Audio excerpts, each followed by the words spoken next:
I can't hear. Yeah, it's okay now. We are not able to hear anything.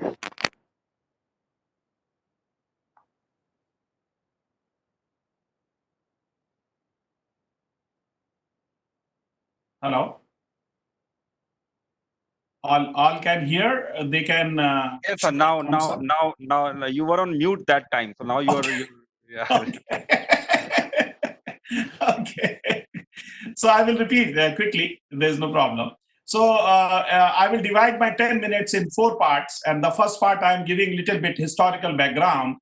So how this trade, international trade, has developed in past 20 or 30 odd years very fast. Because the WTO, although it is an old organization, but in late 19th century and early 20th century, when this has started, China has also joined the WTO. And after that, a lot of restrictions have been removed by most of the countries because as a signatory of WTO, you cannot continue many restrictions on China. So that's the scenario where China has taken really advantage. But I will tell you very frankly, before China joining WTO, including India, everyone was having inhibition that, China is providing a lot of subsidies to local companies. So when they will join the WTO, they will be bound to stop those subsidies. But they become smarter and they have developed many ways how to support the industry. That has proven, that has given the guideline for other countries also that direct subsidy in terms of cash is not that important.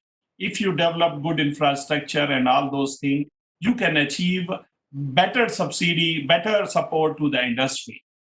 So again, coming back to historical relation between China and other countries and India and other countries, this bilateral trade situation become enlarged in terms of bilateral trade. But what we have not done since the beginning of this century, although after 90s when reforms have taken place in India, the India has done very well and the delicensing has been done in most of the industry. But when China came into the picture in early 2000, there was hardly 2 billion, 3 billion trade between India and China. But as soon as China became comfortable in Indian market, they were looking to India as a market. And Indian become comfortable in the cost price. And we have started keeping relations in a little open arms. And what we have done, we have really gone for first demand and supply was increasing heavily in India because India also having a middle class increase and the disposable income was increasing in India, and our Indian industry could not match with the existing demand which was increasing in India. So at the right time, right capital investment could not take place in India. That's why this market gone to other countries. Why China has taken advantage? Because there was WTO and we were supposed to give equal treatment to every country. And as of now, also, we are giving equal treatment to China and other countries in India. So our trade has touched almost 93 billion in past year. And that shows that potential was enormous. And we could not really explore our export kitty. We could not enlarge our export kitty beyond the raw materials and beyond the certain handicrafts. So we could not balance the trade. And China has also not opened the gateway in various markets, including our IT industry, which was expecting more opening in China. Pharmaceutical industry of India was expecting more opening in China. But yes, somehow we could not get success. So our bilateral trade balance become also a history. But what is happening in bilateral trade with other countries at the same time? While during 2008, when India became number one bilateral trade country with China, surpassing US, which was the 38 billion at that time, then later UAE become a good partner with us because we were become a major role. We have taken major role in UAE and Middle East as a supply chain partner. So the UAE become a major partner with us. So except UAE, because it was not exporting a lot of oil to us, other Middle East countries who were exporting oil to us, we again become negative in terms of import and export deficit.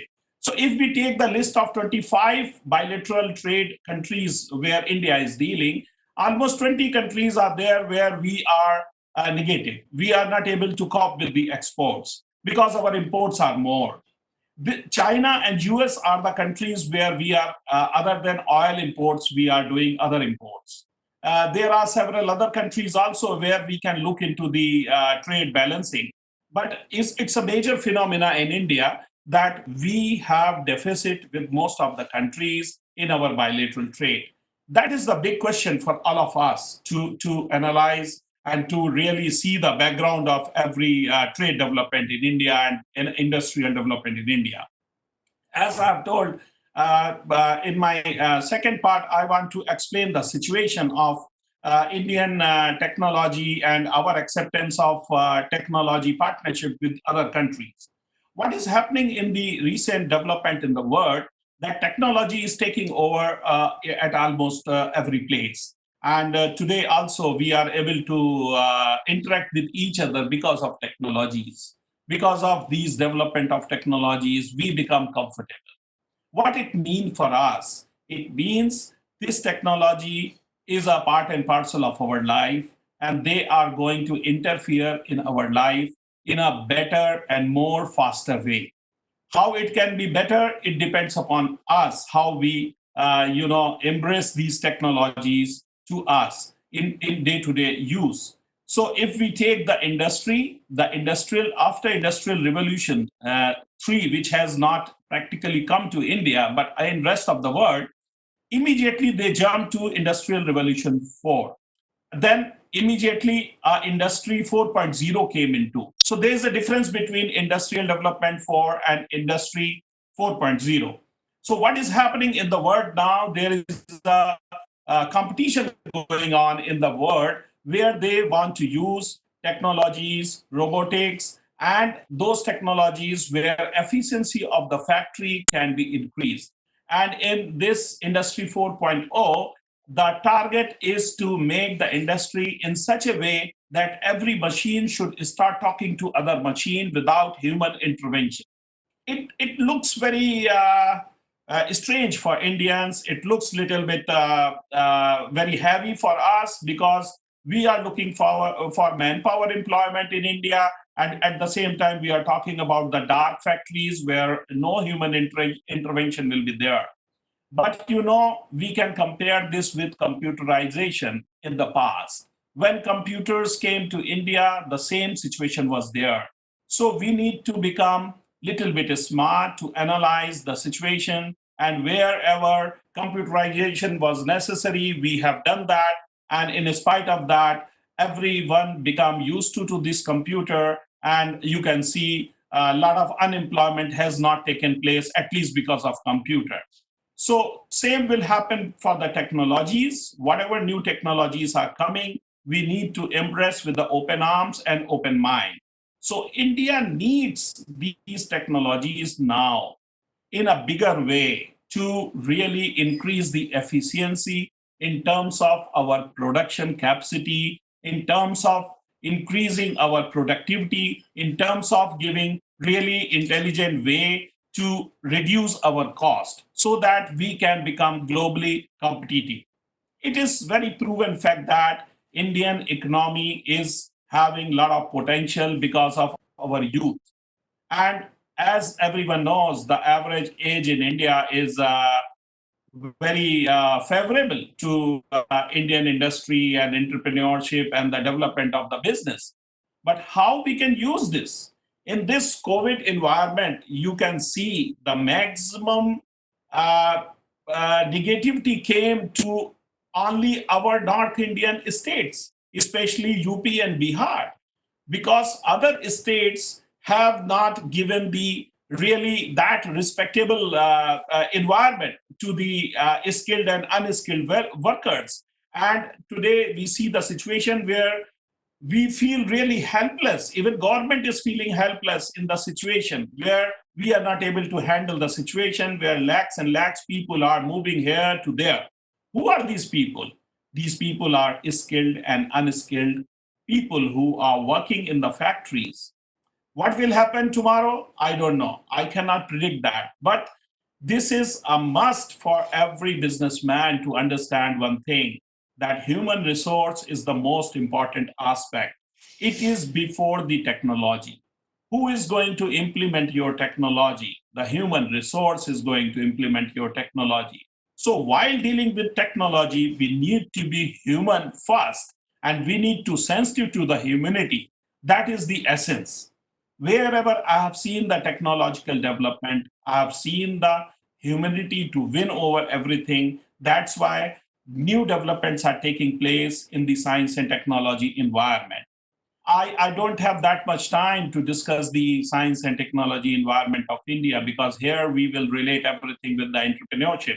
So in my third part, I will directly take the situation in India, how we can really give a positive environment to every state or every piece of land in India, where we can welcome enlargement of expansion of industry, either from any country of the world, or even if we want to give favor to certain countries because of their good technologies or because of any reason, we can also create that environment.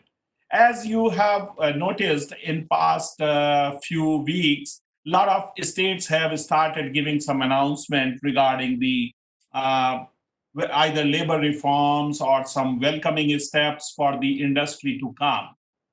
You know, whenever any industry takes any decision to come into any country, you can see yourself, you can ask 4 or 5 questions to yourself why you will go out of India. Number one, in your country you are saturated.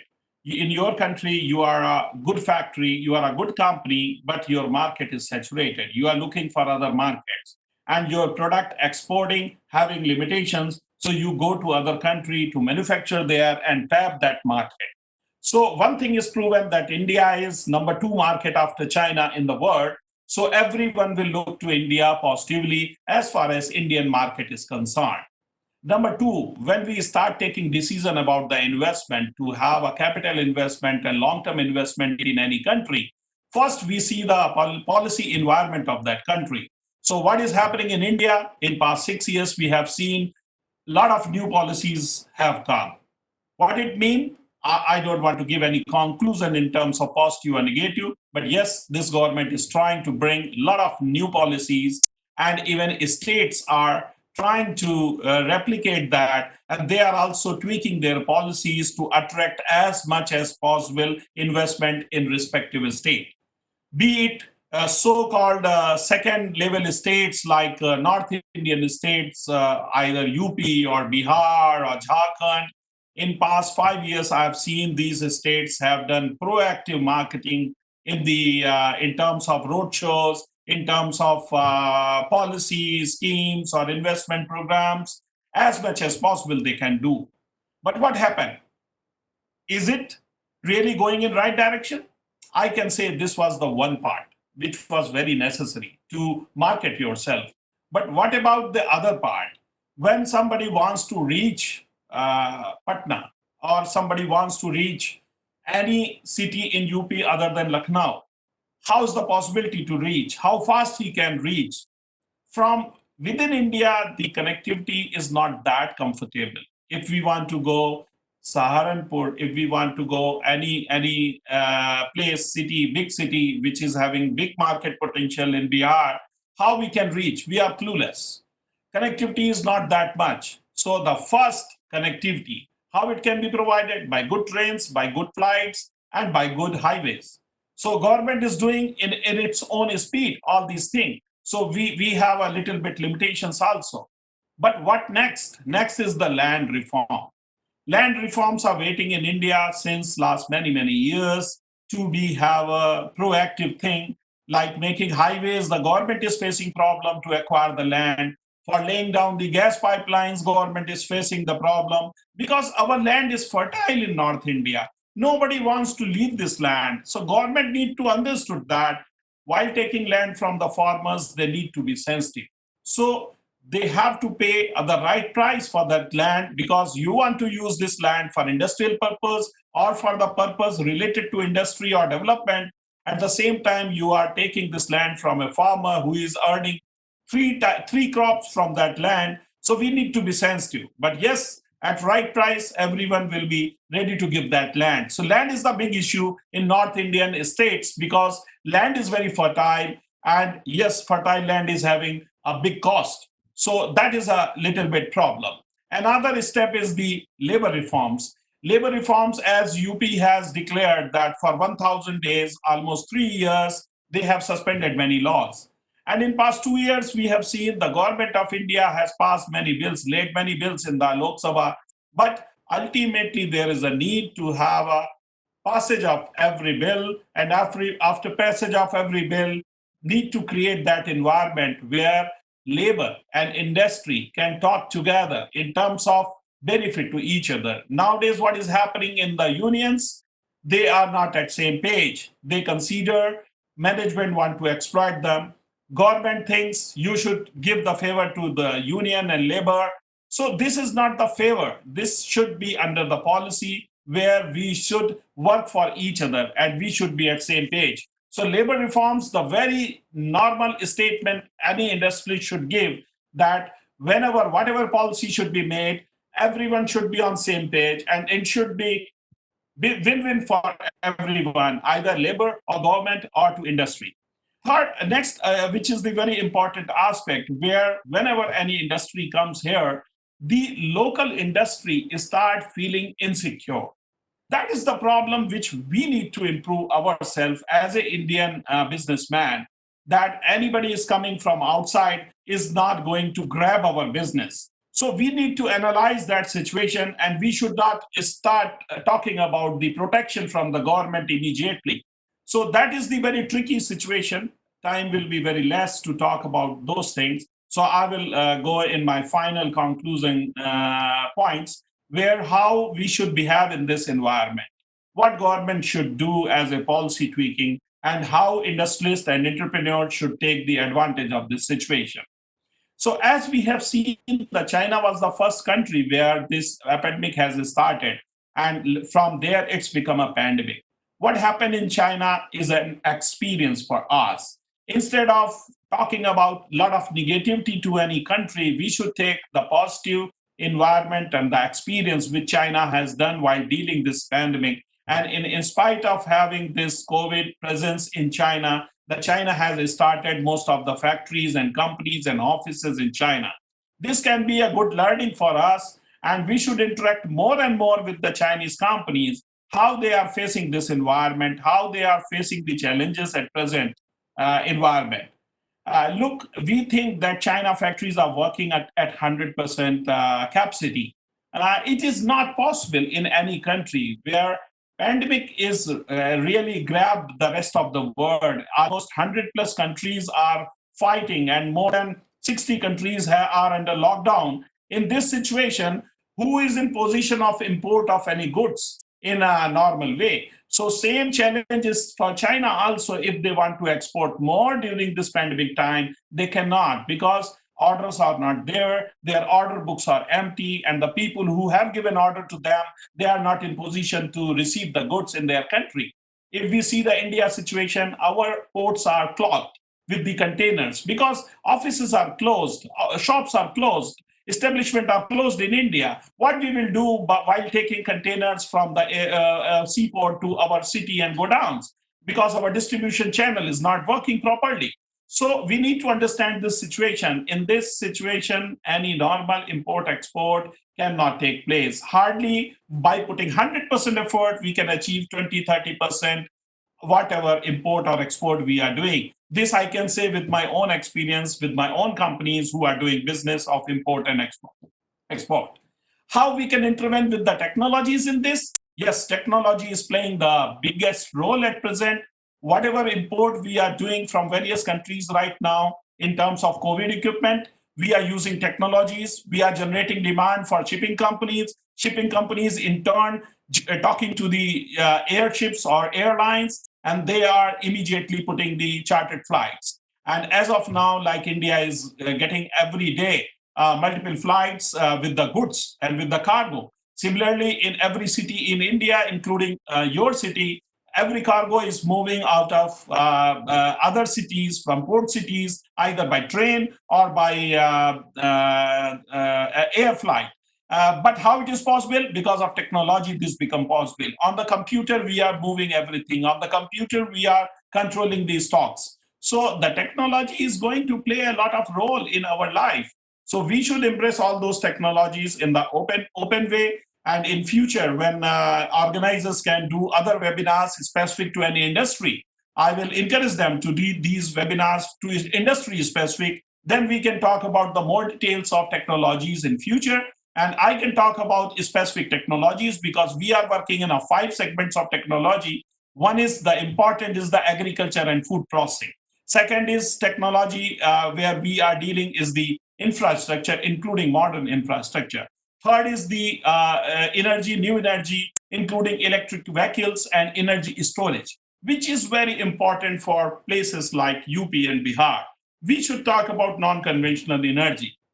Similarly, we are working on pharmaceutical and new technologies to COVID is also one of them.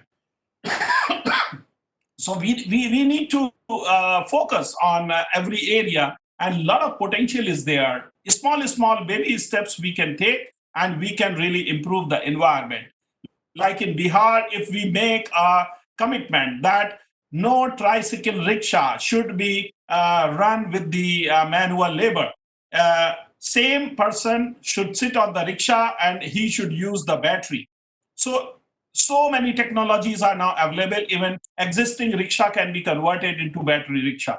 So we should make a small targets for small in every city. Every entrepreneur should make these targets. Similarly, for solar rooftop usage, whether government give the reverse metering policy or not, you should use rooftop solar because so much sun is available in northern part of country, and we should take advantage of that. It is beneficial. ROI, I am telling you, is less than 3 years. So we need to see these kind of entrepreneurship, and I will encourage in future if you have any specific segment. So thank you very much for paying attention, and whoever is participating, and thank you very much for the organizers to do this kind of nice work. Thank you.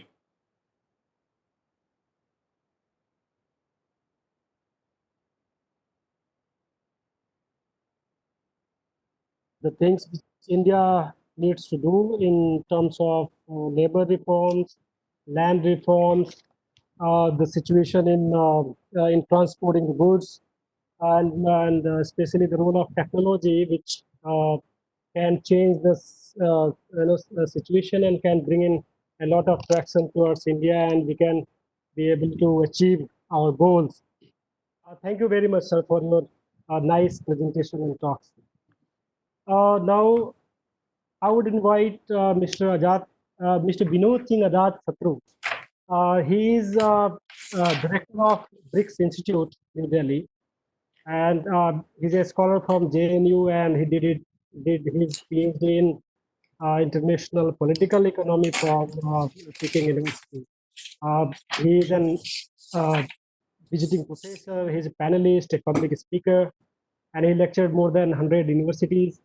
So, sir, welcome on board, and I welcome you again on behalf of EAI. And now, please enrich us with your views on this current topic.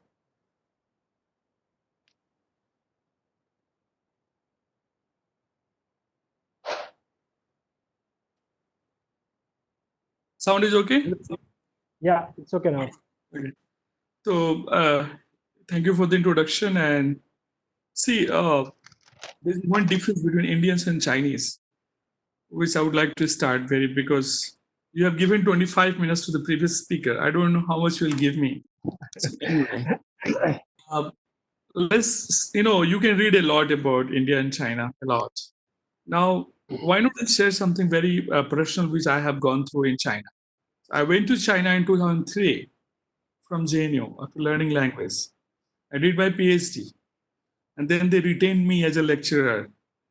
And there was not enough to do in lecture job because they were not interested in India. My students were not interested in India. So out of 20 students, only 6 will come. And there was a rule for the attendance and all these things, but I couldn't impose it because most of them were just one child. So if I take any action, if somebody is not coming, if I don't let him pass the exams, I was not allowed to do so. And the Chinese were typical. Don't fail any student. Don't give them less than 70% marks in exam. This was kind of, a parliament में क्या होता है, वो पास होता है, वो सबको ये करना है. It was kind of rule of the game there कि सभी बच्चों को 70% मार्क्स देना है ताकि वो इसके बाद जेआरई टोफल लिख के सभी यूएस जाएंगे. तो जितने भी स्टूडेंट्स को मैंने इंडिया के बारे में पढ़ा है वो इंडिया नहीं आके सब कैम्ब्रिज, ऑक्सफोर्ड और अमेरिका में है. सभी वहाँ एमए और पीएचडी करने गए. अंडर ग्रेजुएशन वो चाइना में करते हैं. They think China has the best under graduate in the world. 4 years, very hard work. Maybe I agree with them. I was there for 15 years. Now, I just ask you, everyone, one question. How many Indians wants to return back to India and contribute to the knowledge or, know-how, management, whatever? Starting with myself, I never wanted to return back. I returned back because Chinese kicked me out. There was a Doklam issue. And I had some harsh comments on the TV. I told them, don't, like Modi's India, I was behaving more confident. But then really they stopped, they asked the Chinese government and medias not to invite this person for panelists. I said, all right. So in between, I went to US for 1 year to teach Hindi in Chicago. And then finally, I'm in India and doing some IT work in Gurgaon. And Shashi and Abhishek and all, I met them for the last 5 years. And we met in China also. So my question again continues. You ask yourself, how many Indians wants to return to India and work for India? That is the only question. So between India and China, the very first issue is nationalism. All the Chinese, even in this COVID, they want to return to China. And many students, many Chinese from different parts of the world, whether they were sent by the government or private or whatever, they all came back to China. So all the Chinese entrepreneurs in the unicorns, there are more than 270 companies which are startups in China and whose valuation is more than $1 billion. In India, it is 14 companies, I think, for the last 10 years. So all these guys for this Paitu, in China is Google's opposite is Paitu. So all the entrepreneurs in China, they're US return. Good. In India also, we have many return people. But see the contrast. So last year when I was in a conference in Brazil on technology issue, one Chinese commentator told the audience that without China, there was no Modi's dream of digital India. All the phones in India are Oppo and Vivo, he said. So in that sense, if there is no China, the Modi's plans are flop, he said, talk like this very openly in front of all the countries. So this is a point where when we are talking today, there's a background of this debate. There has been thousands of speeches on India and China. Even right now, there are 3 seminars on India and China, Sasizi, by Institute of Chinese Studies right now, by different institutes, they're doing it right now. I prefer to speak to this group because you all believe in action on the ground. You talked about India's taxing laws, ease of doing business. These are the things matters for any businessman when he chooses where to go. Yeah. Now, when we're talking in this panel, the topic is moving, out of China. Moving out of China for me was not exactly India. I thought of going to USA. Same way, moving out of China for many companies may not be India. Why? We all know the answer. I'm not going to deliberate on this. So how we can help? Sorry to interrupt you. Our intention was not only talking Chinese companies to move out from China, but we also intend to talk about the foreign companies from US, from Japan, from Korea, who are there in China. They may find India as a suitable destination because of XYZ reasons. And then, so kindly also cover that part. Thank you. I personally happen to be dealing with China, not exactly with the Korean and Japanese company. In China, the 60% of economy is from export. So despite they're back to the business, normal business in COVID, in reality, the export is down and the Chinese economy and GDP is down. Uh, I'm not sure even they will grow at the rate of 1% as they're claiming. But some reports are saying that, they can grow at the rate of 3% because they can make up for the loss of the previous 3 to 4 months. That's a typical Chinese way. They can do it. Anything is possible in China.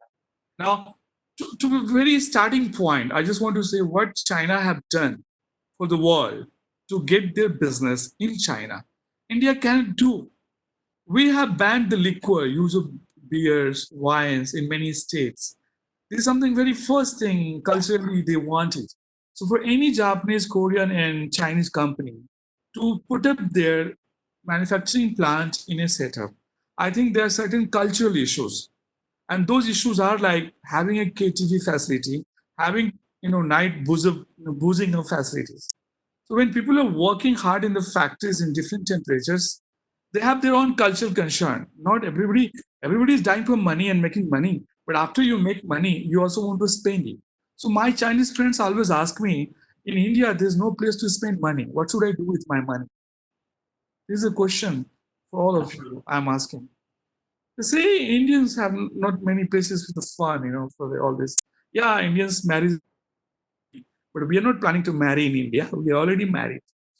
So what to do in India? We cannot booze, we cannot do this, that. You can get my point. I'm not going to be in this public forum very, very, open-minded in that sense. So coming to the point, I have shared some files to the organizers. They can spread it. There was a very good report from on the website of Brookings India. How much China has invested in India for the last 10 years? It's hardly 1.6 billion. Now it is 8 billion. But what kind of projects they are looking in India? Or what India is offering to the world or to the China, to Japan and Korea? How does Chinese look at India?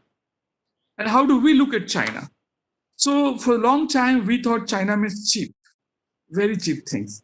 But this really haunted us. Now we're getting very, third quality things in the name of cheap. So China has moved from cheap products to the high-end products. They're talking about AI. They have already implemented AI. Their GDP from direct AI research is 30 billion, and related industry is 300 billion. And that is why I'm asking another question to everyone. Do you think there's going to be a war between US and China? And in that case, what should be the stand of India? Where should India stand? Do you really think those companies will move to India in that situation? Whether it's American companies or Chinese company, we really don't have any answer. But things are very serious between US and China. It is just like between US and Soviet Union that time. Who will win the race? The answer is very clear. US will win the race. So our leadership is taking a very clear stand. Somehow we are getting closer to United States. Somehow we are collaborating closer with American companies, and the kind of investment Reliance is getting is a signal we should follow. So let's don't fool ourselves by focusing too much on China. US helped China to become what it has been today, very openly, in very crude words. Without help of USA, without help of World Bank. You know how much World Bank gave to China in the last 40 years? 45 billion. And to India, they have hardly given 10 billion, 5.6 billion. So any development agency, they have worked for India. It's not like World Bank is, working in China, is working for World Bank. In China, World Bank is working for China. In China, WTA is working for China. WHO is working for China. I ended up working for China. I was training people who would like to research on India. So, end of the day, I'm not going to take too much of time. My questions are already clear.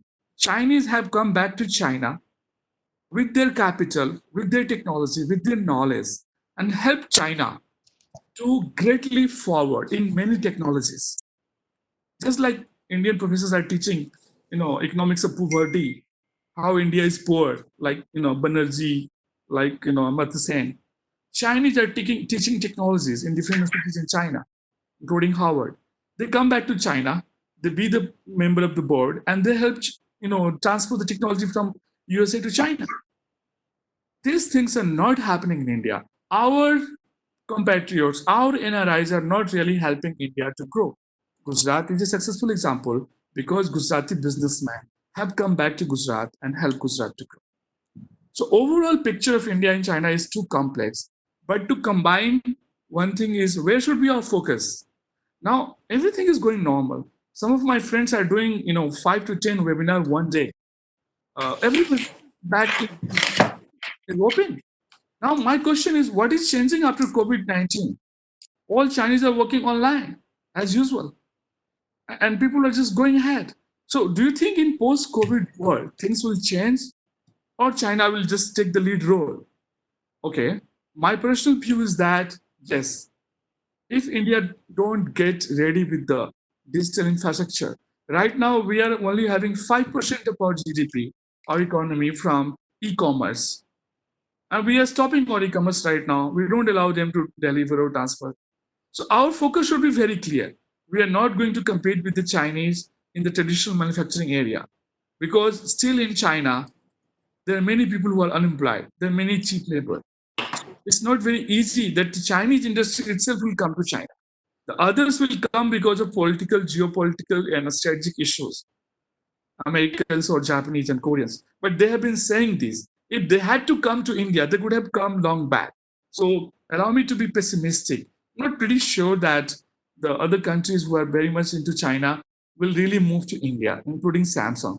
Samsung is one of the largest investors in Vietnam now, not in India.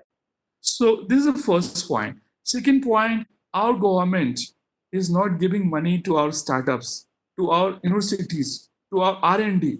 In China, for every $1, the government is spending $3 and help those people. And that's why their startups are coming out in blockchain, in AI. In India, it's not even $1 for $1. So it is private investment in India which is leading. And we have limited private companies like Tata's and Ambani's. We don't have so many companies like China.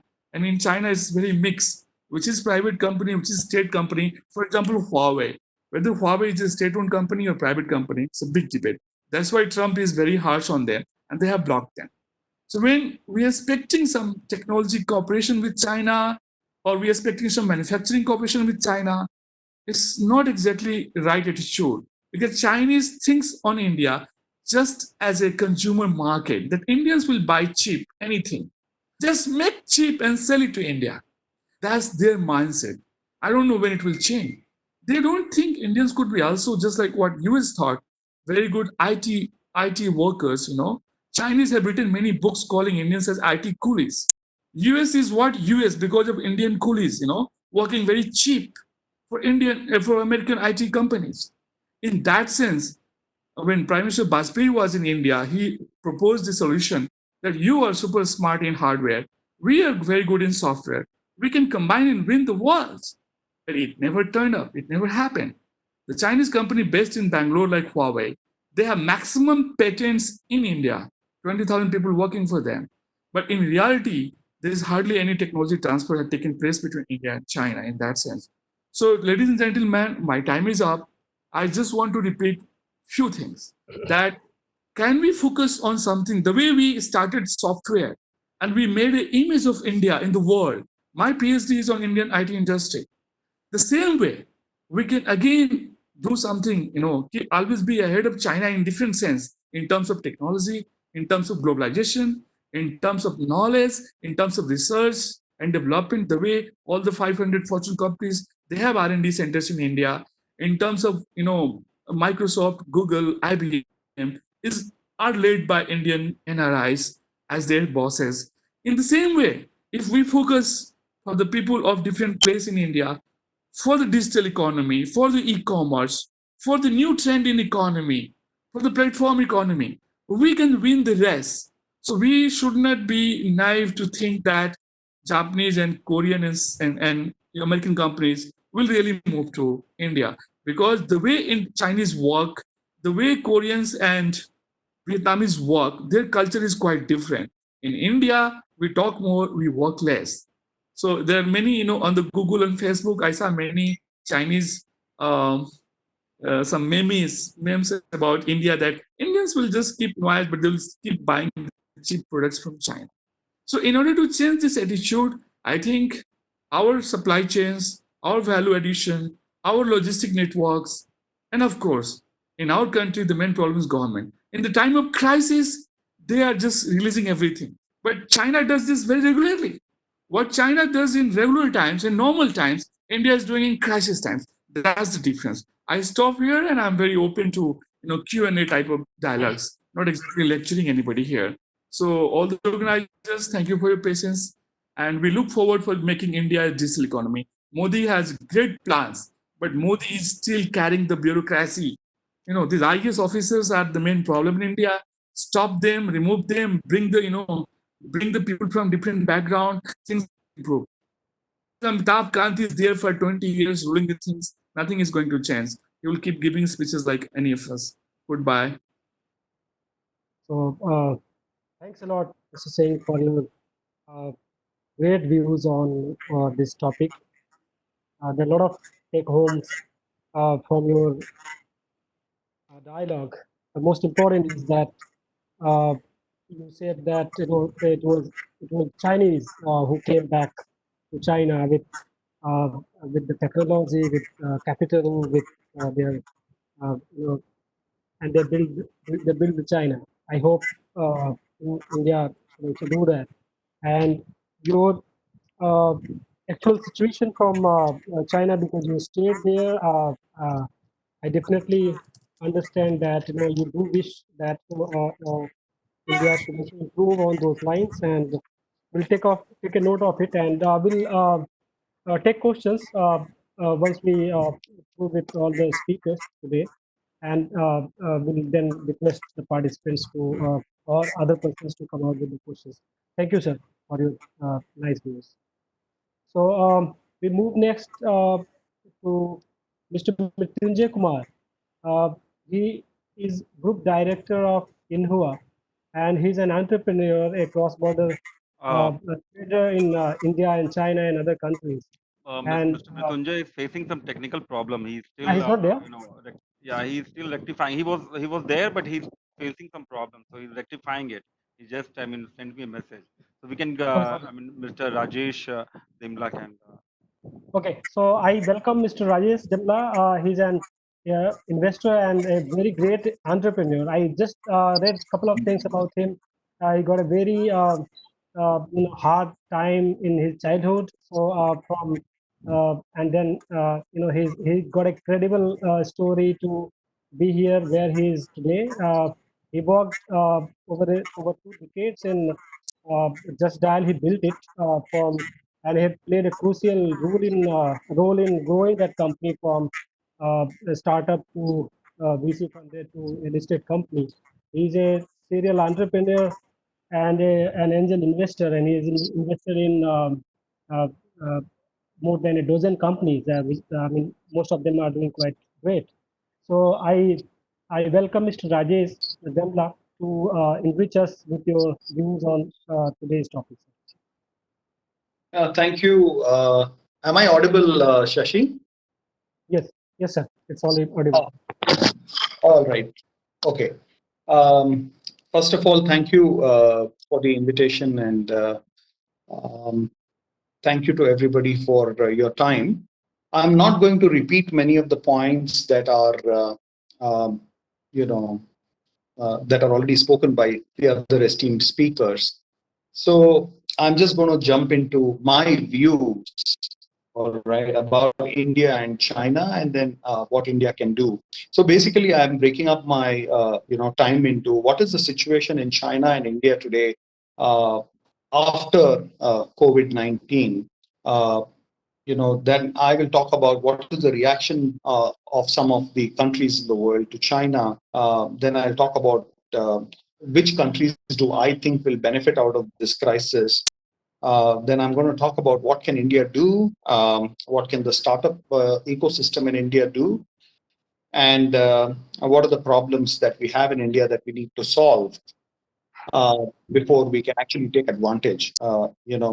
So that's the order that I intend to follow. So if we look at the current situation, whether it is in China or in India, in the last 5 to 6 months, there are certain industries that have taken a very big hit. For example, real estate, for example, travel, restaurants, food and beverage. Okay, so many of these industries have taken a big hit because of COVID-19, whether it is China or in.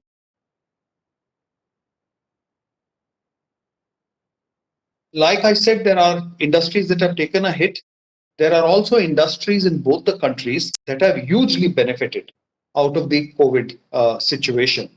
For example, companies like, all digital companies like, of course, Zoom is a US based company and not India specific company, but, digital companies out of both India and China have hugely benefited.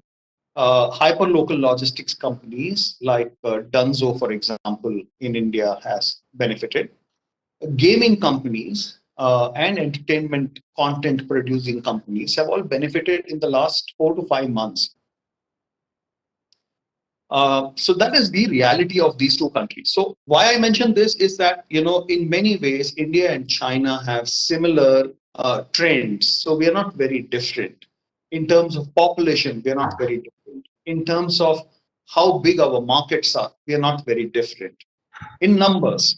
But in terms of, spending capability, we all know China is way ahead of us. Their economy is way ahead of us. Why has that happened? We all know. So we are not going to talk about that. So when I say that both the countries are moving parallelly in many ways, what I mean is that the future is also going to be very similar, because our history has taught us that if something's happened in the past, it's not going to change drastically. It can happen again. So I will come back to what India should do out of this. What is the reaction of the world to China after COVID? We all know. There are many countries which are planning to file damages and claim damages from China for what has happened. Many countries have started talking about moving manufacturing away, to stop imports from China to a large extent. Will all of that really happen? I don't think so.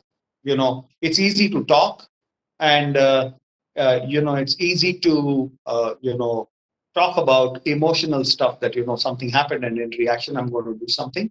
But let's not forget that where China is today, it's taken them the last 30 to 50 years to build that infrastructure.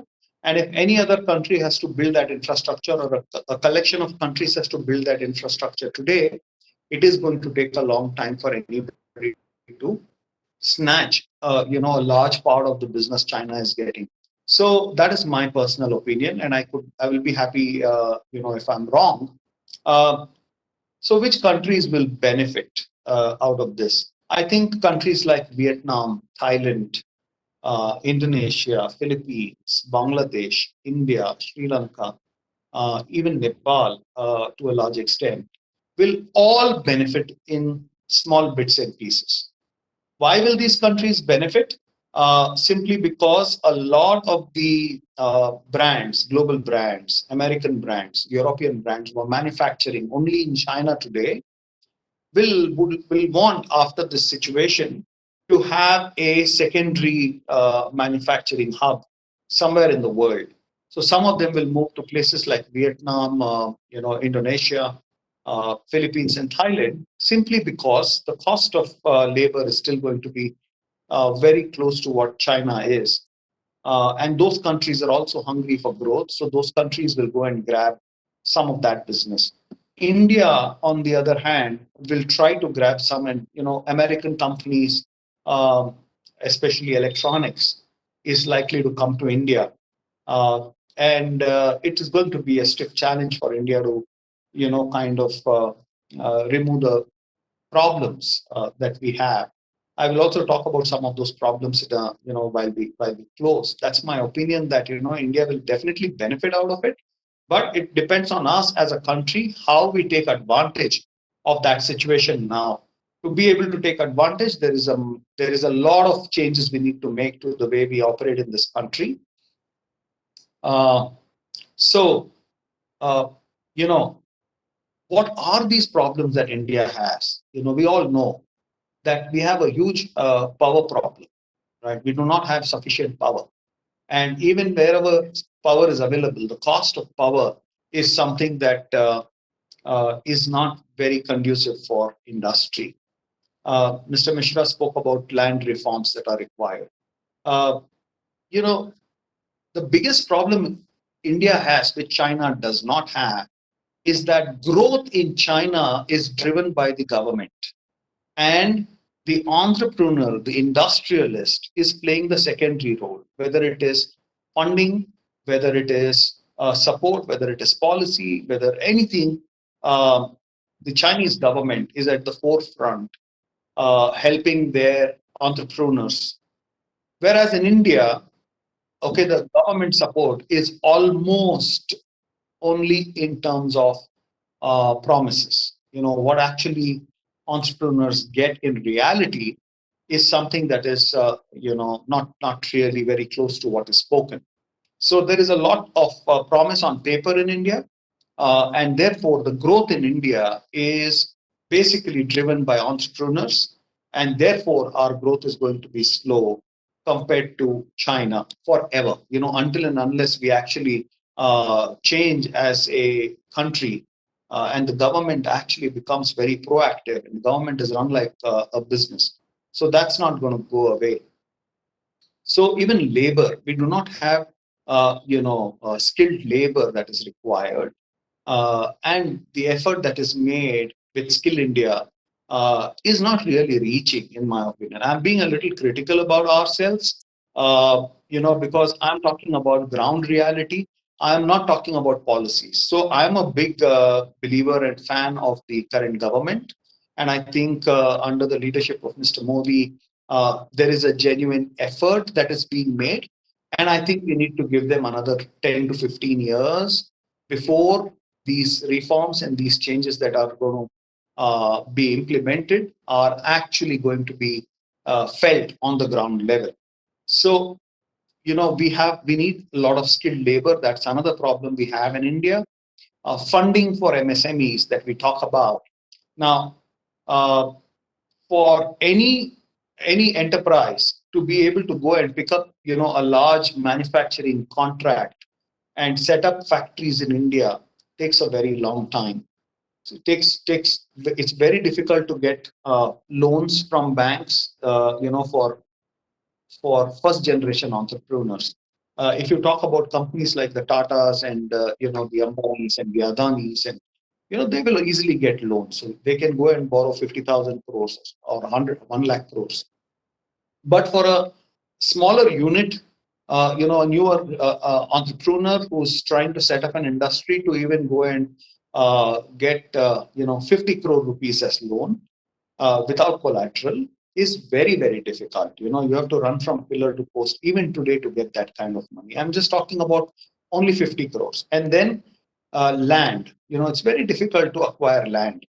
My own experience, in Bangalore, we wanted to pick up a 15-acre land for a campus. KIADB, the Karnataka Industrial Development Board, started talking to us about giving us land at 90 lakh rupees per acre. Okay, freehold. Remember, this is freehold land that they were talking about. Finally, when we got the land, okay, it was 2.5 crores per acre.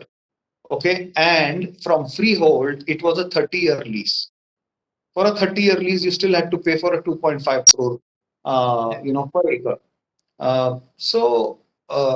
This is how things work in this country, which needs to change. We are at that point where I think the country wants to change.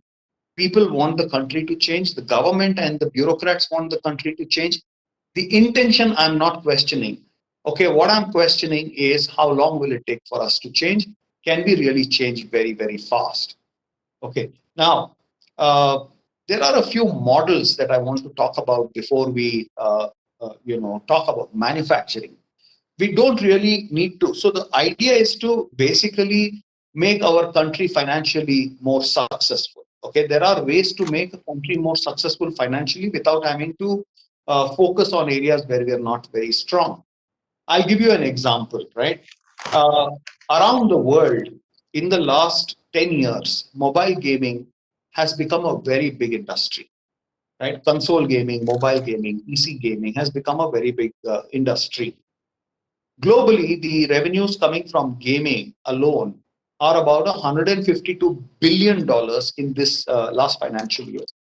With $152 billion, remember, two countries contribute more than 50%. The United States of America contributes $39 billion and China contributes $37 billion. Now, if you add up these two, it's $86 billion out of 152 billion coming from USA and China. Now, why is it that USA and China are contributing that much?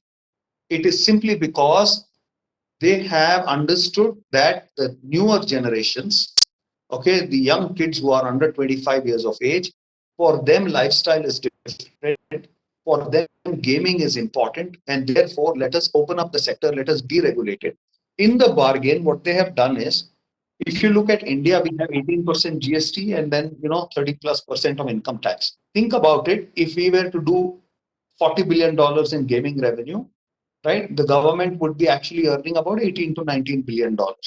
But gaming is hugely regulated in India, and therefore, what is the total revenue from gaming in India? It is only $1.2 billion. So we are comparing India and China, right? Now, both of us are very similar in terms of population. Why is it that we are spending only $1.2 billion on gaming, whereas their country is spending $37 billion? And that exactly answers another aspect, that young companies which are started less than 5 years ago from China are going global. So you talk about TikTok, you talk about Tencent, you talk about Alibaba, you talk about any of the digital age companies which have come out of China. They've all become global conglomerates. Okay, they are investing in similar companies around the world. They have practically owned Africa as a market. They have practically owned Italy as a market. They practically own a lot of businesses in Australia today. They own a lot of real estate in North America today. So how are they able to do it? Because the government encourages them to, deregulate businesses where they can make money. That is one aspect. I want to get another small example of commodities settlements in Singapore. So, what we have seen is, let us say a Bridgestone, or Pirelli tires, which requires rubber from Thailand to be supplied to North America. The rubber never touches Singapore, but the settlement happens in Singapore. Okay, so even if Bridgestone wants to buy rubber from Thailand, they can't buy directly from Thailand. They have to buy through Singapore. Settlement, invoicing, all of that bank, formalities happen at Singapore level. Now, what that means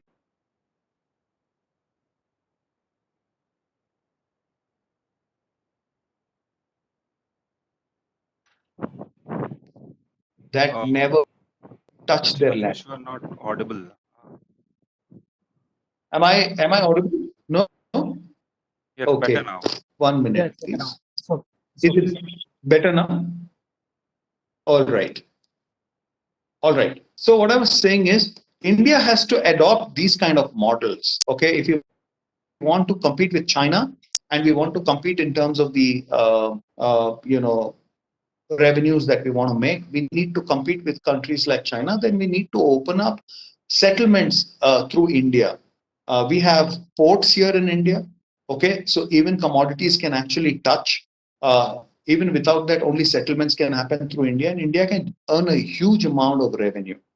Right? If you want to attract companies like Apple to manufacture here, or if you want to attract companies like Google to manufacture in India, we need tax holidays. They are not going to come to us without, giving them tax holidays for at least a minimum period of 3 years, and then a gradual increase in taxation percentages over the years. Okay, but what they will give us in return is basically they will give us in return employment in this country.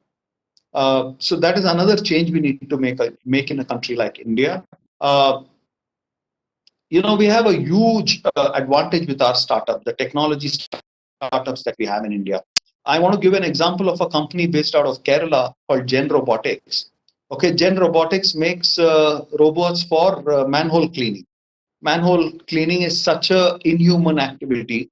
Okay, and there are more than 30 lakh manholes, I suppose, which need to be cleaned almost every day.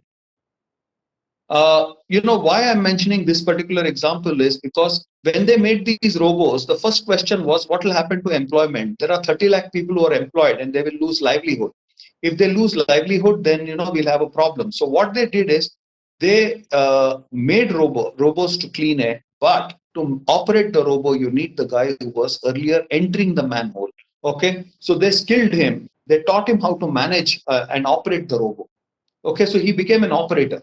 Now, this is a beautiful example of improving somebody's lifestyle without really taking away his job. Okay, and a small startup company from Kerala did it. Mr. Ratan Tata found them very interesting and he funded them recently. Tata has helped them in manufacturing as well. So I think they've got an order of 3,000 robots. India needs 30 lakh robots. If we think about the rest of the world, I think there is at least about 3 to 4 crore robots are required. Okay, and manufacturing is a big opportunity there. So that's another example that we can actually take off by saying that India has very good startups. They're producing great products, but to achieve scale globally, it requires support. The government has to step in. I want to give another example of a good startup. They have manufactured underwater drones, and they've also got 150 kg payload drones. Okay, 150 kg payload. Now, what can it do? It can completely eradicate the problem of ambulance, because these drones can have capsules. Okay, and these capsules can fly up to 20 kilometers distance and at a speed of 40 kilometers per hour, which means practically in major cities as well as in small cities, these can eradicate the problem of traffic, and patients can be airlifted through these drones and taken to a nearby hospital in a span of 5 to 10 minutes. That is how fast it can be. A company in India has already developed these drones, but they are not able to secure small funding of even 5 crore rupees. Now, this is the joke that I talk about. If we are a country and we are talking about competing with the rest of the world, a intelligent innovator in the country can't get 5 crore rupees as equity or as grant or as debt, and we want to compete with the rest of the world. These are the realities. Now, the same drone, okay, China or some other country will manufacture, they will get hundreds of crore rupees of funding out of that. Somebody like a Tencent will easily fund a lot of money to a company like that in China. These are the problems that we have, and to end what I want to say, I think I'm not all pessimistic about things. I'm very, very optimistic, because I want to say that we as a country are at that cusp of that change that we have to make, and we are making that change. We're making that change slowly. We just need to increase that pace. We need to become more cognizant of the fact that the Indian startup industry should be a partnership between the government and the startup ecosystem. Today, that partnership is very, very one-sided. The government's role has become it is very important, but they're not playing the role very quickly. The government has intention to do that, but the processes are not very friendly. That is what I'm trying to say. Lastly, there is one data point that we should not forget. We can talk about China as much as we want and what will happen post-COVID, but let's not forget one thing, that if you look at the entire private equity and the entire venture capital money that comes into India, okay, it comes from only two countries. It comes from USA and it comes from China. And today, India, USA and China are contributing about 90% of all the VC and PE money that is coming into India. Now, when we talk about rules, to stop that money coming from China, I'm very happy if we can protect our interest, but not at the cost of that money stopping. Someone else has to put that money, probably the government, probably the Indian industry has to bring together that kind of money to the startup ecosystem before stopping it? Well, the answer is not stopping the money from coming. We will not grow, right? That is the problem that we have. So we need a lot. We need to do a lot. Okay, we have the capability to do a lot. We just need the government support to be able to change things completely. Uh, with that, I would like to end and hand it over back to you, Shashi. Thanks a lot, sir. It was really great to hear you on this topic. We do appreciate and that from you saying that India does have the capabilities, the government has the intention, the government has the good intention.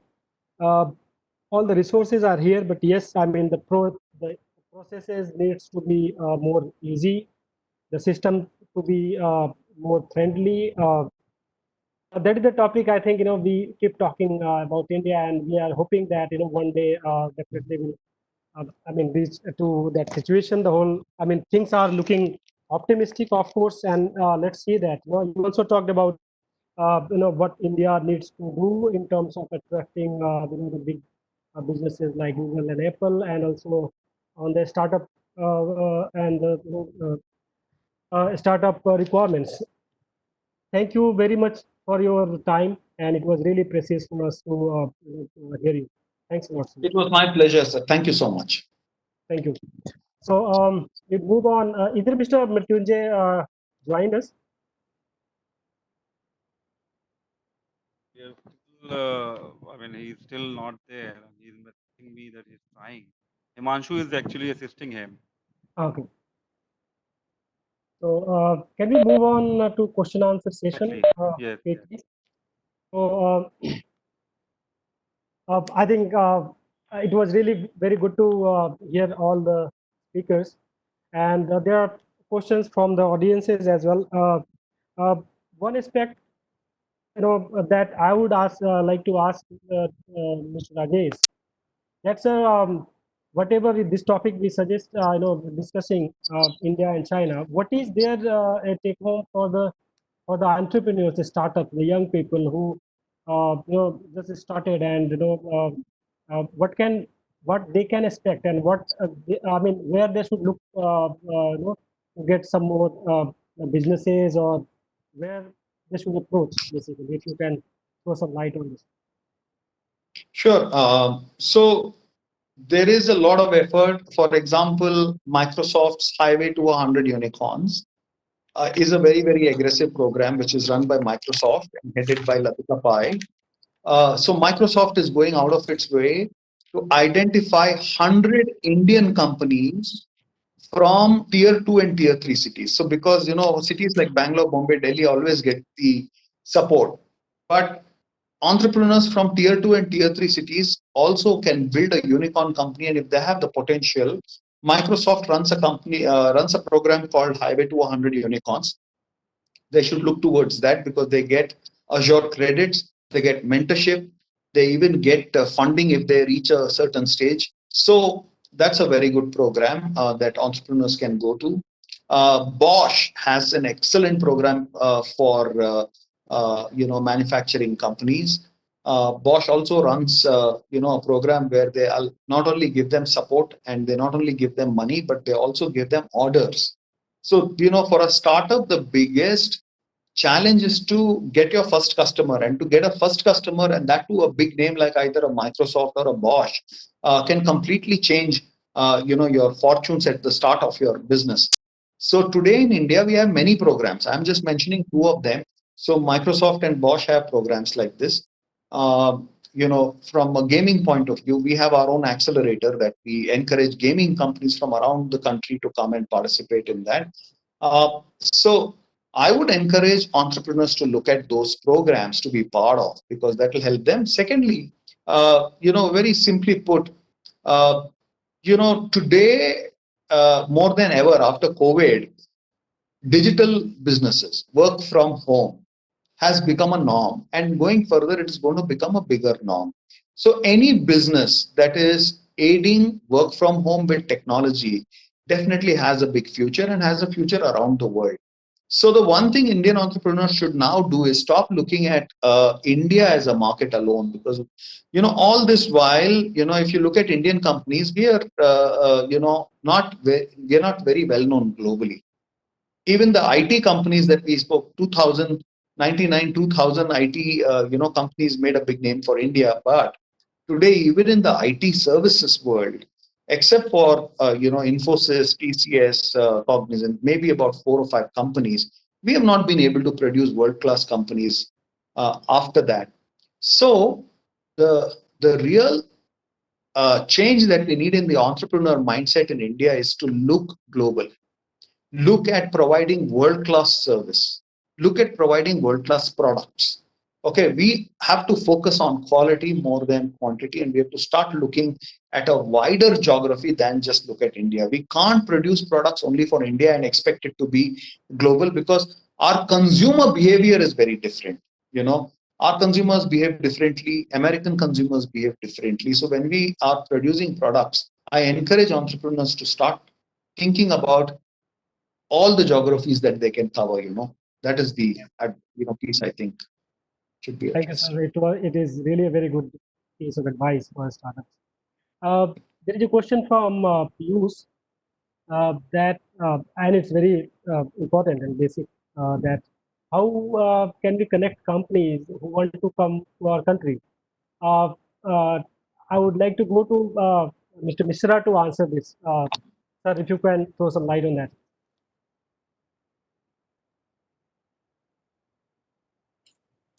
As much as science and medicine is. Yeah, connecting companies is always very good idea.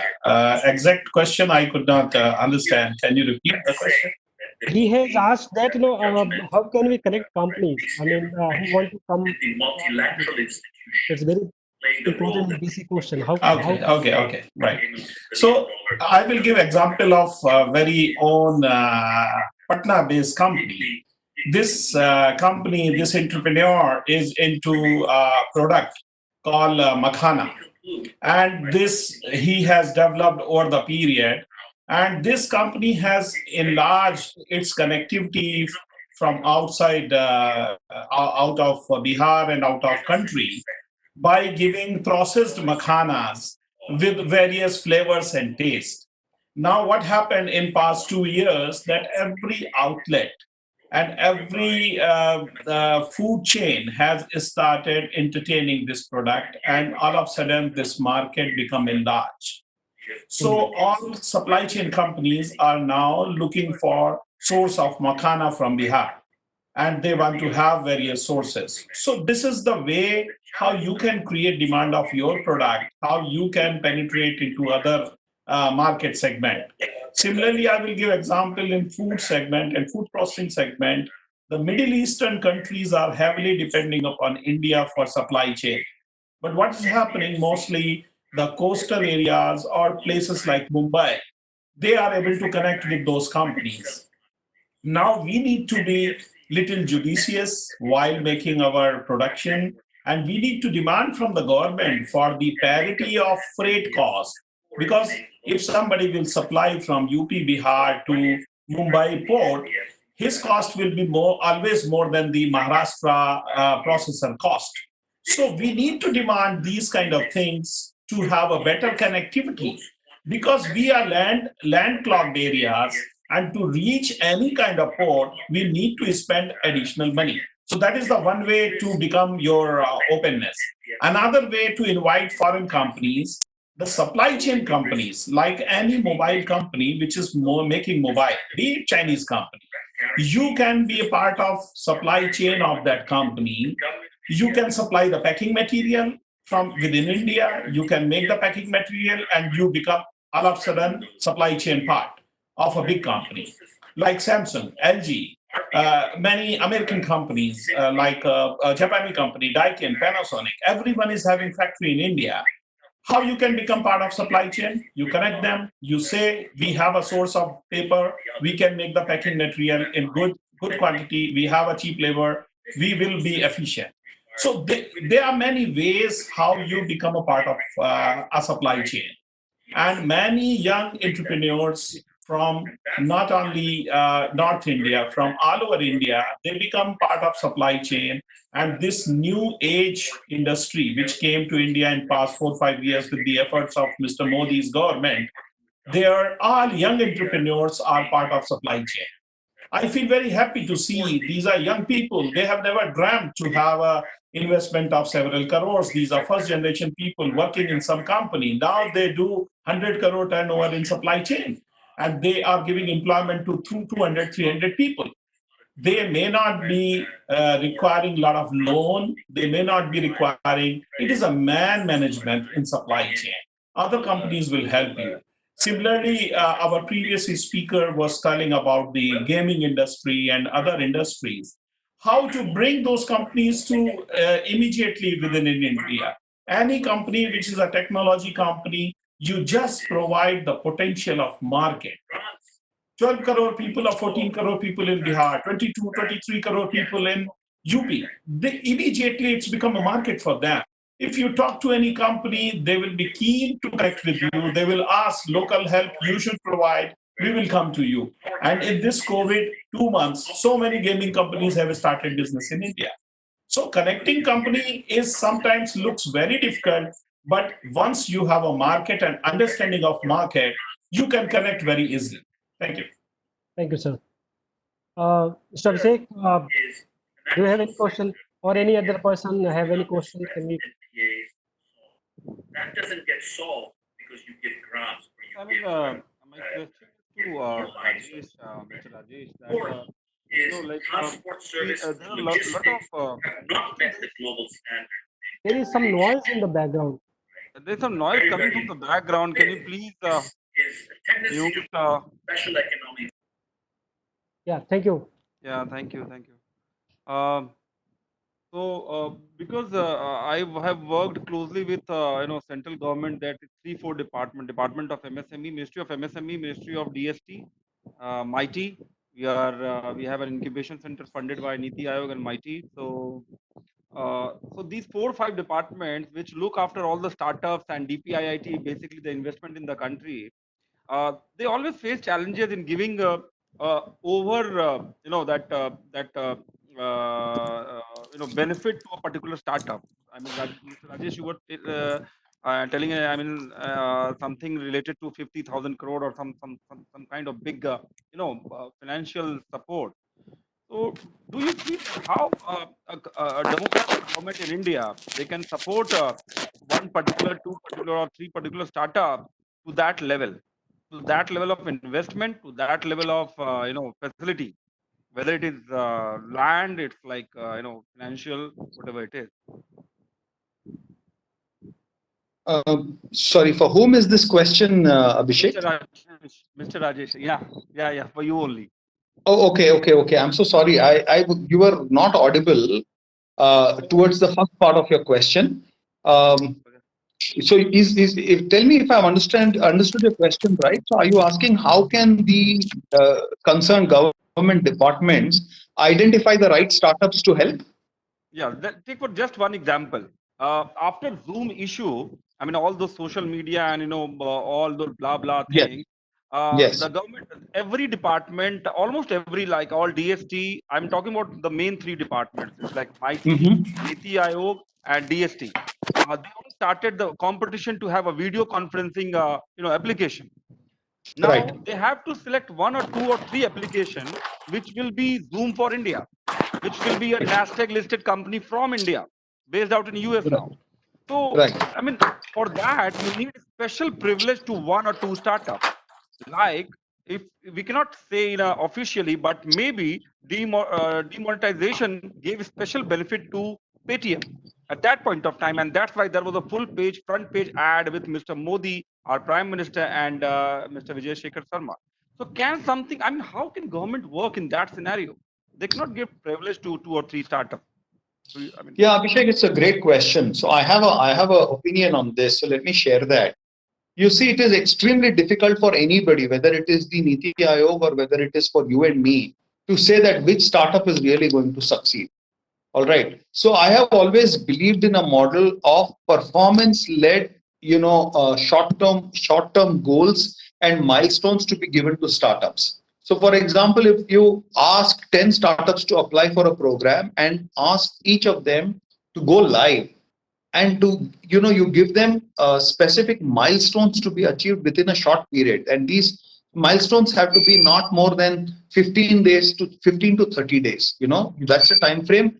You see which are the companies which are actually performing well, which are the companies which are actually delivering results and acquiring customers and giving a great customer retention, and at the same time, which are the companies which are showing fantastic unit economics and monetization capabilities.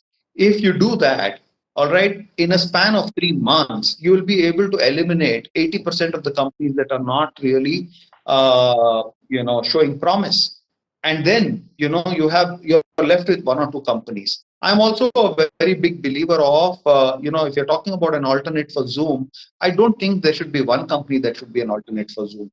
Probably India has room for 2 or 3 such companies, right? So if we can identify those top 2 or 3 founding teams that can really deliver on a world-class promise through a performance-based model, okay, then our country's money and taxpayer money will be going to the right companies.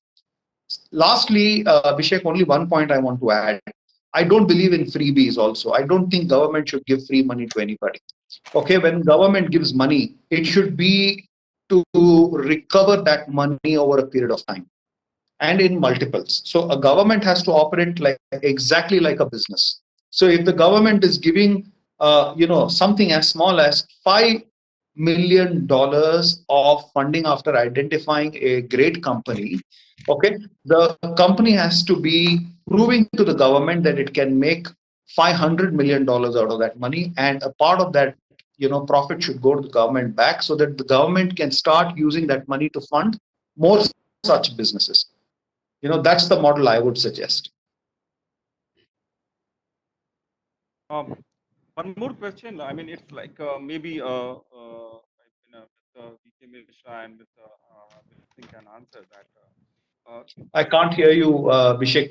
I can't Hello. hear you at all. Yeah. Hello.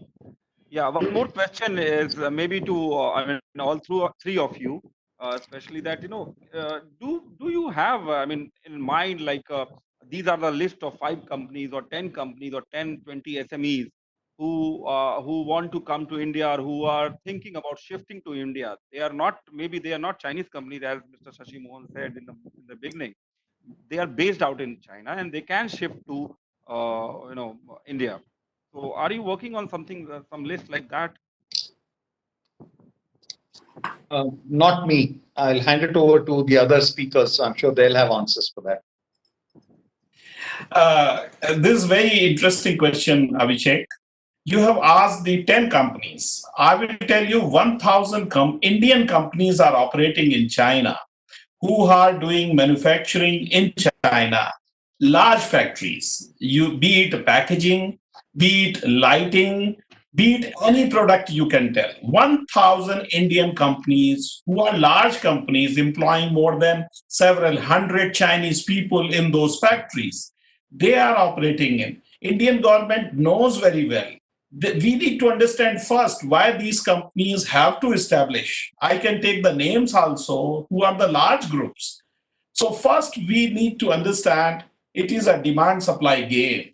If we have demand, then first we need to understand this demand, and then we need to create factories to fulfill that demand. Otherwise, this factory will go some other place, be it China, Vietnam, Bangladesh.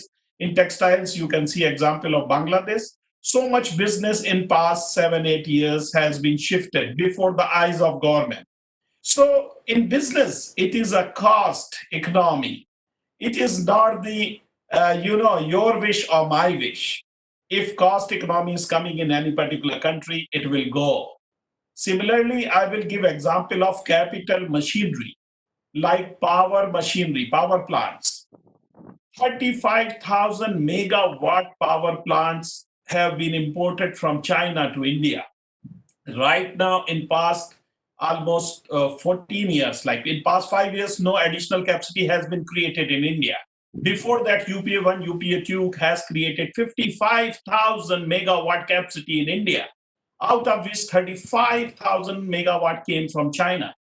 Do you think this is a small game? It was a very big game, and we have saved the 30% cost. But again, it was demand supply game, and entrepreneurs have taken decision to bring this machinery from China. So setting up a factory is a decision of entrepreneur. If government thinks they can market it, or they can lay some red carpet, it is not like that. You need to create the whole environment. Like Mr. Rajesh was telling just now, in previous answer, the Zoom why startups cannot be created in India. Look, the base of any video-based meeting conferencing is the cloud. How much investment we are doing in cloud? How much investment we are doing in data center? How much investment we are doing in data equipments? Look, all our data mining is done by other countries. Data created by India through Facebook, through WhatsApp, and the mining is conducted by other countries. Mining equipment is made by China, used by Americans in different countries. We need to understand the whole chronology of technology. We cannot just jump in that Niti Aayog or any ministry want to create 5 Zooms in India or 5 Cisco's in India. Cisco is one of the largest telecom equipment company in the world. How you can replace this WebEx replacement with that? You need to do hard work at every segment. Just cannot jump in on any one thing as a wish. Wishes are different, actualities are different. Thank you. So we are gradually, reaching our time. So, I mean, before we conclude, I got one question to Mr. Vinod Singh.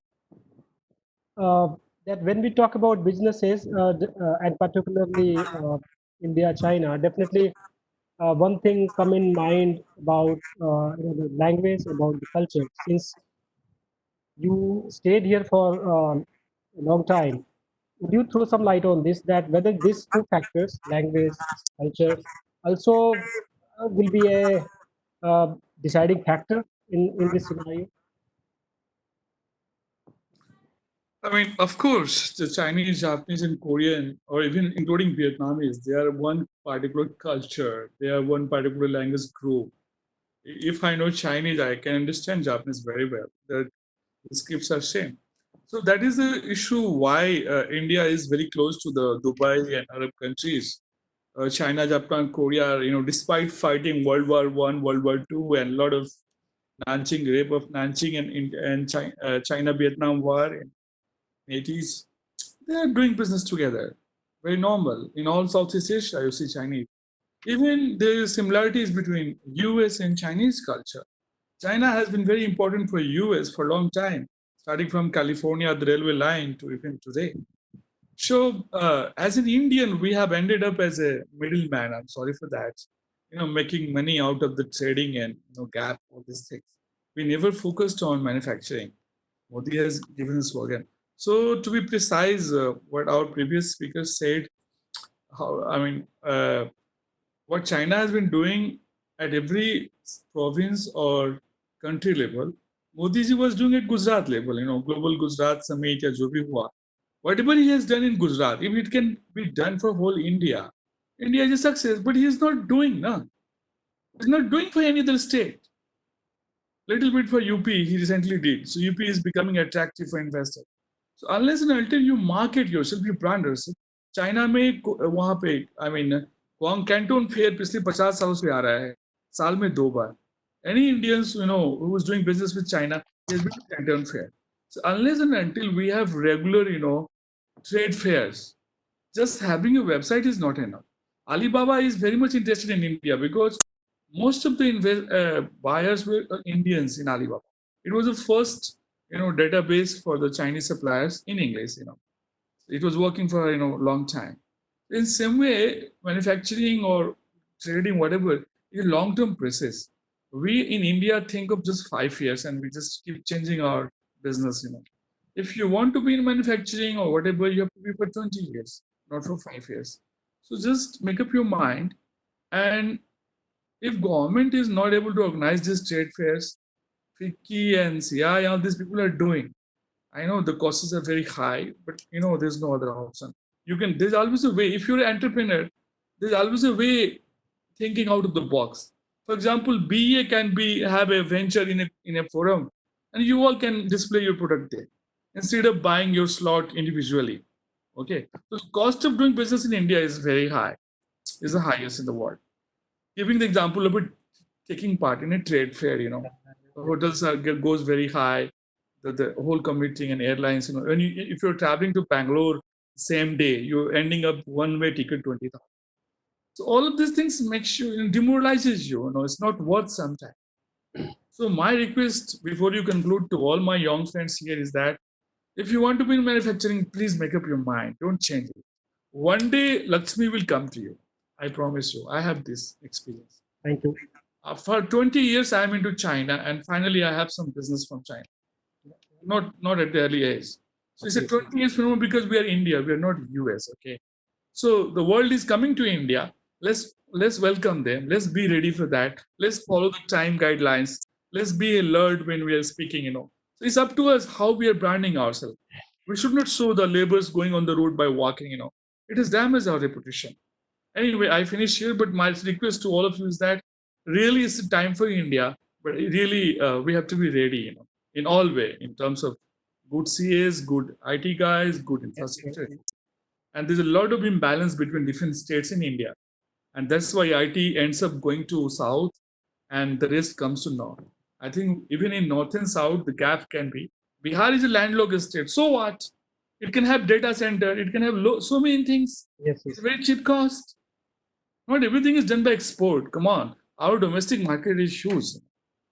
Okay, guys. So it was very good talking to all of you. Thank you so much. I mean, we need more like this. Thank you so much. So we can take one more question if anybody is having, or we'll move to conclude it.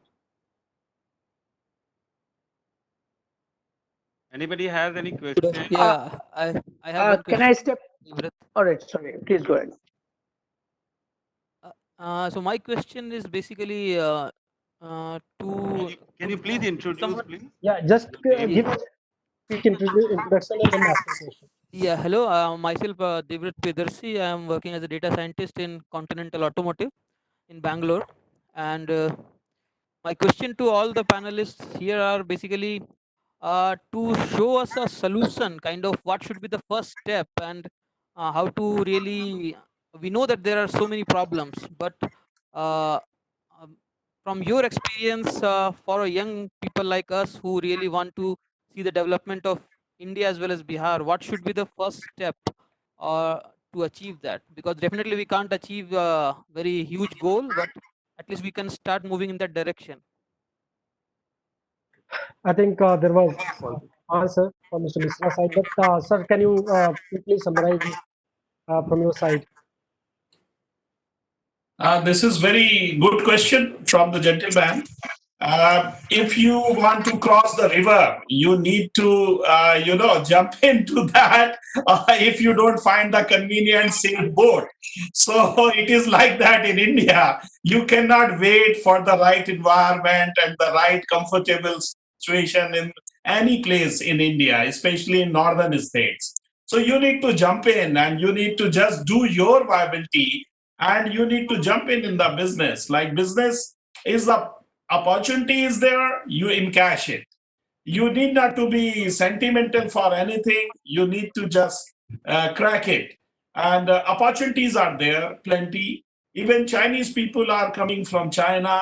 20,000 people are living here, establishing more than 2,000 companies here and doing business. I've given example of your rickshaw, tricycle rickshaw. You make it as a business proposition. In every city, thousand and thousand lakhs of rickshaws are there. You just convert them into just e-mobility. So if you have opportunity, just jump in. Don't wait for the safe boat to come and to take you from here to there. Thank you very much. It was really interesting to interact with all of you. And I will suggest the organizers to keep these kind of webinars periodically. and take the interest of the people before. You can take questions in advance, and then accordingly you can invite the experts. This is very important. The people living in remote areas, they should also get chance to interact with the people. And these kind of tools are really very good. So I will appreciate the efforts of organizer, and I will say thank you very much for doing this exercise. It's a small baby step, but yes, you should be encouraged to do more and more in future. Thank you. Thanks a lot, sir. Yes, sir, you want to say something? Who's this? Oh, sorry. All right. Yeah. Mr. Anybody? Chaitanya, yeah. Mr. Chaitanya, Can I come in for a moment, please? Yeah, hi. Yes, thanks. Yeah. So I'm Chaitanya Singh, and I am a corporate lawyer, and I specialize in intellectual property rights. So I run a small firm of my own in Bangalore. So from a government policy perspective, I mean, there's a question that I would like to ask Mr. Mishra. So, I mean, again, I think please just to add on to whatever Abhishek had to ask, I mean, would you have some visibility, not necessarily Chinese, as we all seem to agree. I mean, some other companies, some other multinational companies, which might be interested in, let's say, setting up their manufacturing plants in India, and whether from the government perspective, are there any incentives or are there any land banks that the government has identified where they might actually, the government can encourage companies? This was meant for Mr. Mishra. I will inform everyone that recently the Invest India department has been given the task, and various ministries, working groups are supporting them, and they are contacting more than 1,000 companies all over the globe who are looking for expansions to India. So that is one source from where you can see from Invest India what kind of companies have been tapped by Indian government for the bringing them to India. Another clue for everyone is that you are already in IPR market. The new technologies which want to come to India, the automobile industry is one of the best example. Pharmaceutical is another example, where a lot of small companies from unconventional areas like Israel want to come to India. So you need to tap with those markets, and Middle East also having a lot of big universities from where they have a tie-up with West universities like Canada and US. There are also a lot of inventions are waiting to come to India. So we need to go through technology route. That's an easy route. And they want to expand manufacturing in India. And from there, you can have a clue to bring those companies to India. Thank you. Thank you so much. I appreciate. Yeah. There's another one, a quick one, if you don't mind. I mean, this question is this is more of an observation. Is Mr. Dembla still around? Dembla. Mr. Rajesh Dembla.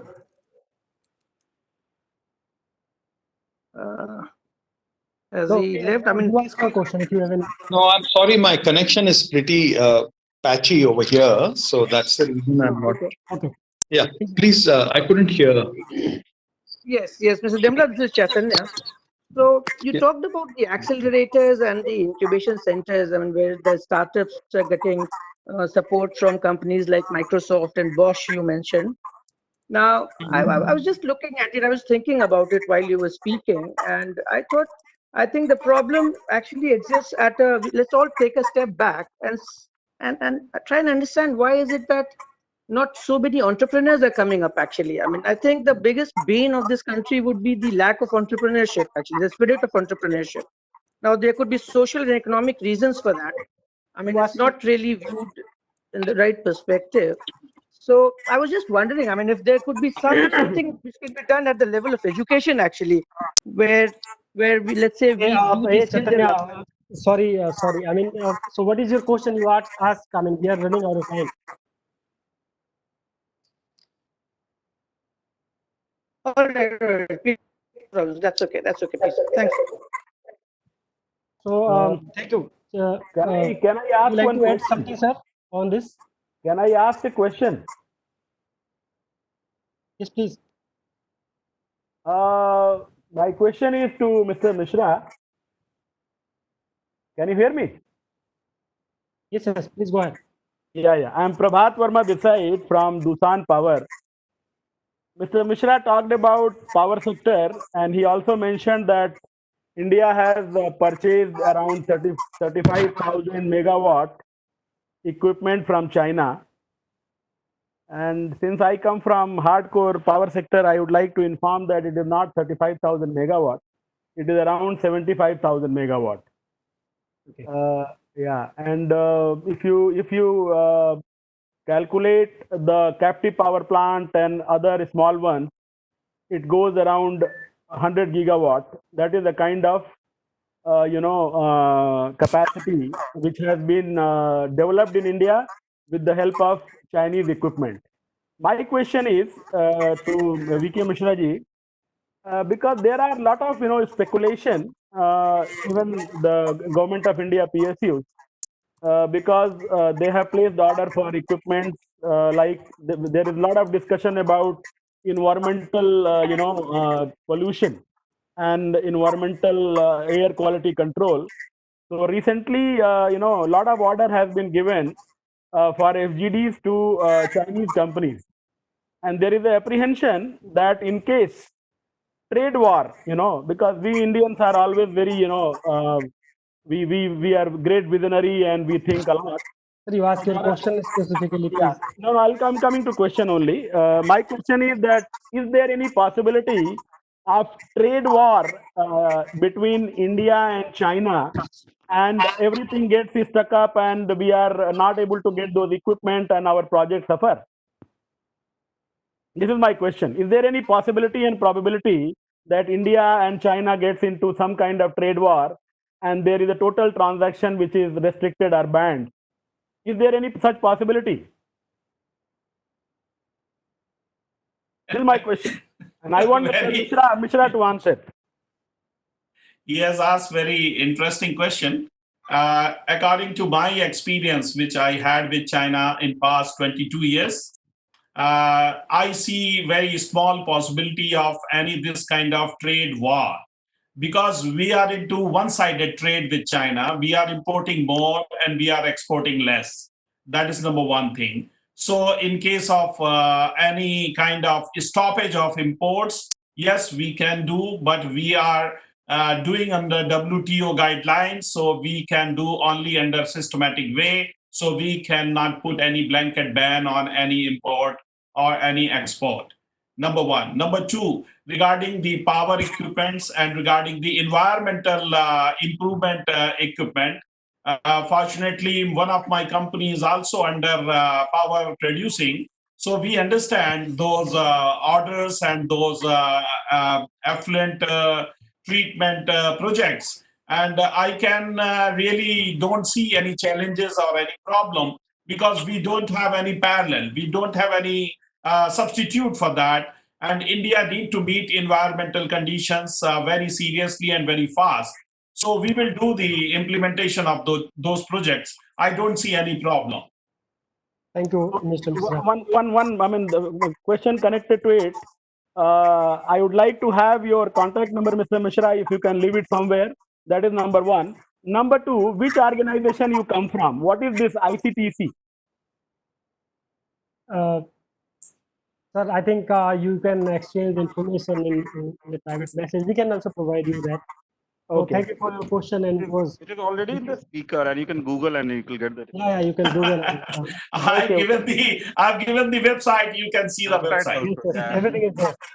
So I think we have done for today.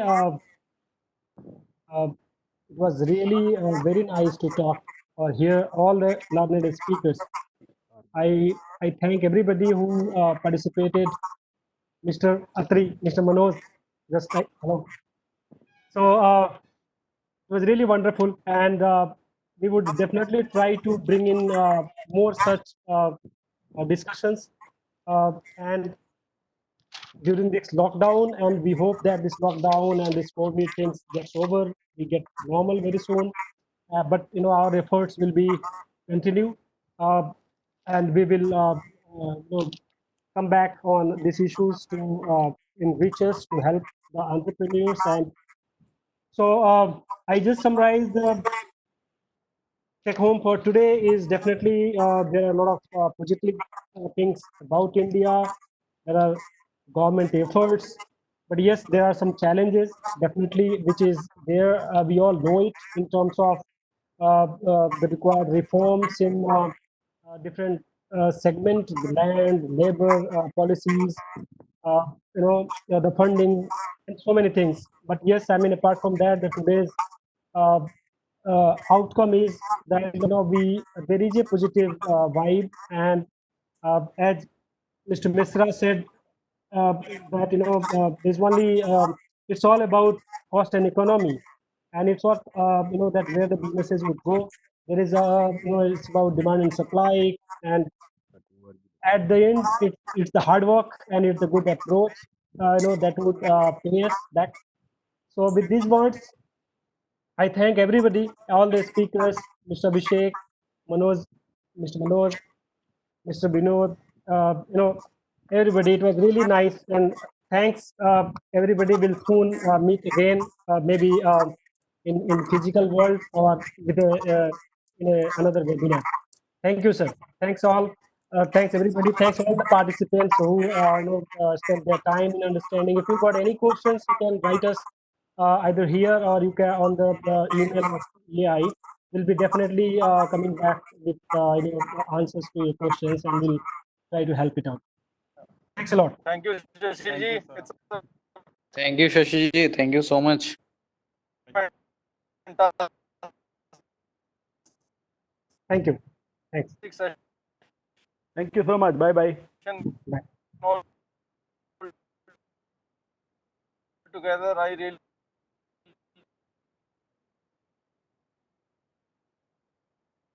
really